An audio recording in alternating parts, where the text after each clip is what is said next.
तब शैतान ने उनसे कहा, यदि आप परमेश्वर के पुत्र हैं तो इस पत्थर को रोटी बन जाने की आज्ञा दें।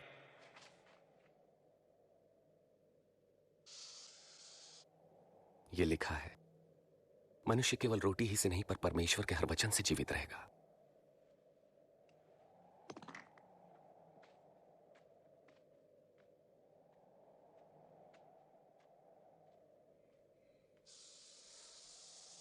तब शैतान उन्हें ऊंचे स्थान पर ले गया और पल भर में जगत के सारे राज्य दिखाए।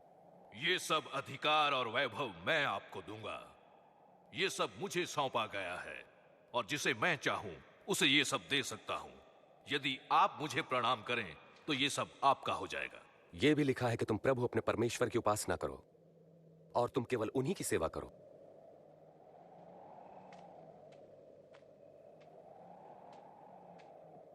फिर शैतान उन्हें यरूशलेम आराधनालय के गुंबद पर ले गया। यदि आप परमेश्वर के पुत्र हैं तो अपने आप को यहां से गिरा दें, क्योंकि पवित्र शास्त्र में लिखा है कि परमेश्वर अपने स्वर्गदूतों को आज्ञा देंगे कि वे आपकी रक्षा करें। वे आपको हाथों हाथ उठा लेंगे ताकि आपके पांव को पत्थर से ठेस तक न लगे।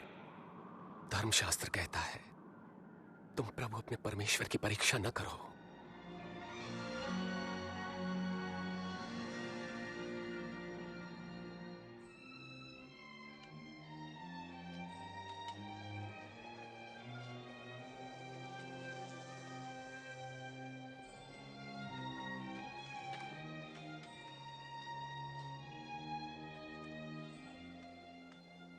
फिर यीशु नासरत आए जहां वो पले बढ़े थे।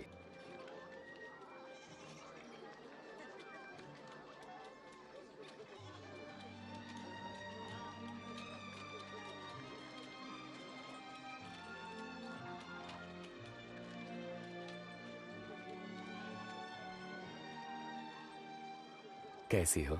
अच्छी हूँ।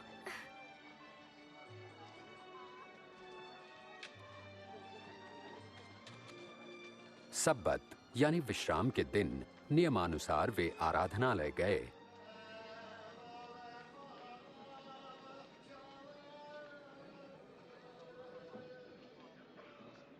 और उन्हें यशायाह भविष्यवक्ता की पुस्तक से एक भाग पढ़ने को कहा गया।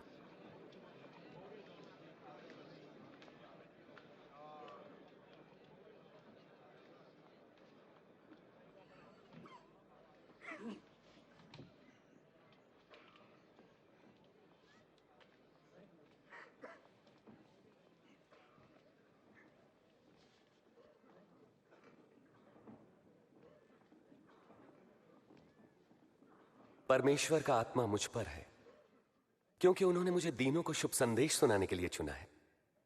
उन्होंने मुझे भेजा है कि मैं बंदियों को मुक्ति और अंधों को दृष्टि पाने का संदेश दूं, सताए हुए लोगों को मुक्त करने के लिए और यह घोषणा करने के लिए कि समय आ गया है जब परमेश्वर अपने लोगों को बचाएं। वे ठीक कहते हैं।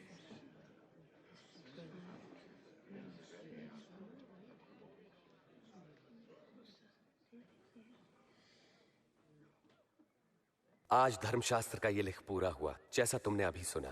क्या परमेश्वर का वचन सच्चा ठहरा? ये प्रतिज्ञा तो केवल मसीह ही पूरा कर सकते हैं। हम कैसे जानेंगे? निसंदेह तुम मुझसे यह कहावत कहोगे, वैद्य स्वयं को चंगा करो। तुम मुझसे यह भी कहोगे, अपने शहर में भी वही करो जैसा हमने सुना आपने कफरनहूम में किया।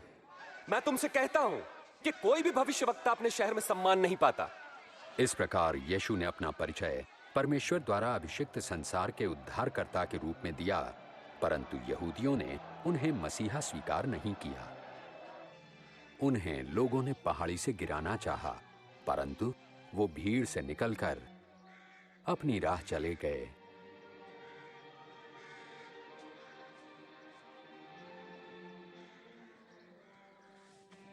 और गलील के नगर कफरनहूम पहुंचे।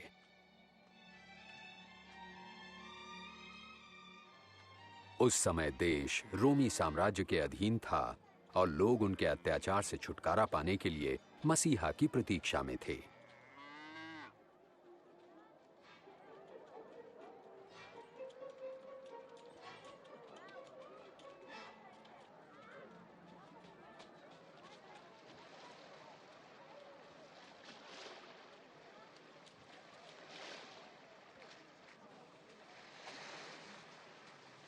तुम्हें शांति मिले। आपको भी स्वामी। तुम्हारी नाव में आ सकता हूं शिमोन? क्यों नहीं? यीशु हमें छोड़कर नहीं जा रहे हैं ना? स्वामी हमें कुछ बताइए। हमें कुछ बताएं। प्रभु यीशु हमें उपदेश दें।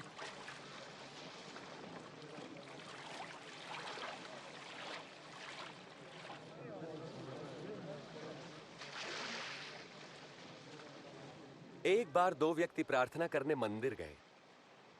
एक धार्मिक गुरु और दूसरा चुंगी लेने वाला था। धार्मिक गुरु अलग खड़ा होकर यूं प्रार्थना करने लगा, परमेश्वर मैं आपका धन्यवाद करता हूं कि मैं दूसरों की तरह लालची, बेईमान और व्यभिचारी नहीं। मैं आपका धन्यवाद करता हूं कि मैं इस चुंगी लेने वाले जैसा नहीं। सप्ताह में 2 बार उपवास रखता हूं, आमदनी का 10वां आपको देता हूं। परंतु चुंगी लेने वाले ने दूर ही खड़े होकर स्वर्ग की ओर आंखें उठाए बिना अपनी छाती पीट पीट कर यह कहा, हे परमेश्वर मुझ पापी पर दया कर। मैं तुमसे कहता हूं, धार्मिक गुरु नहीं परंतु यही चुंगी लेने वाला परमेश्वर की दृष्टि में धर्मी ठहरा और अपने घर गया। जो अपने आप को बड़ा मानेगा वो छोटा किया जाएगा, परंतु जो अपने आप को छोटा मानेगा वो बड़ा किया जाएगा। अपनी नाव को वहां गहरे पानी में ले चलो और अपने साथियों के साथ मछलियों के लिए जाल डालो। ओ स्वामी, हमने सारी रात कड़ा परिश्रम किया परंतु कुछ न पकड़ा। यदि आप कहते हैं तो मैं जाल डाले देता हूं। याकूब, यूहन्ना,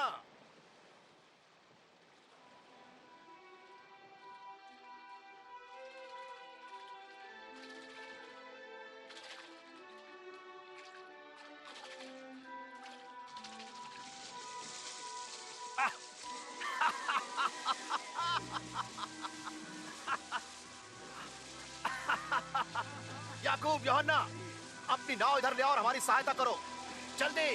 हम नहीं आ सकते, बहुत काम है।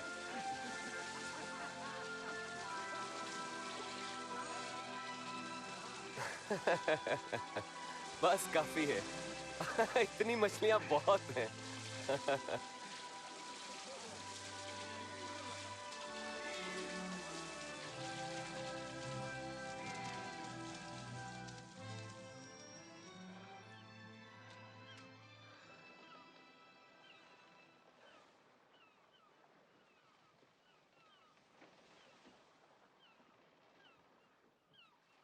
प्रभु, मेरे पास से चले जाइए। मैं एक पापी मनुष्य हूं। तुम डरो मत, अब से तुम लोगों को मेरे पास लाओगे।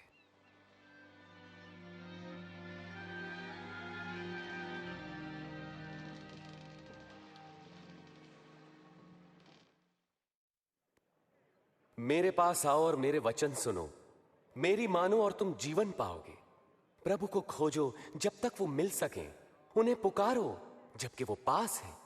दुष्ट अपनी दुष्टता और अधर्मी अपने बुरे विचार छोड़कर परमेश्वर के पास आएं और वे उन पर दया करेंगे और उन्हें पूर्ण क्षमादान देंगे। तुम आनंदित रहोगे और तुम्हें शांति मिलेगी। वे आ रहे हैं, वे यही हैं, देखो। यीशु, यीशु, मेरी इकलौती बेटी को बचा ले प्रभु, मुझ पर दया करे। मेरी बेटी केवल 12 वर्ष की है और मरने को है। कृपा करके मेरे साथ चलिए। यार, मुझे बड़ा दुख है।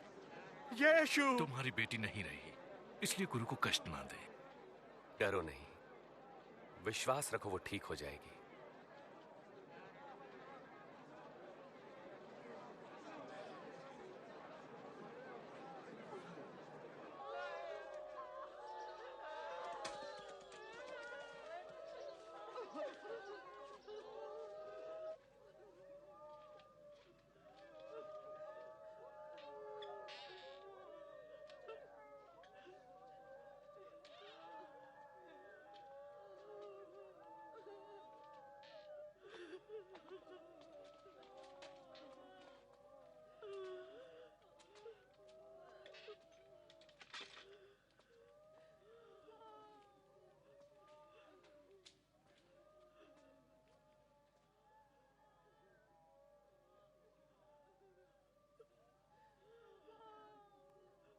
तुम रो मत, वो मरी नहीं है, वो तो बस सो रही है।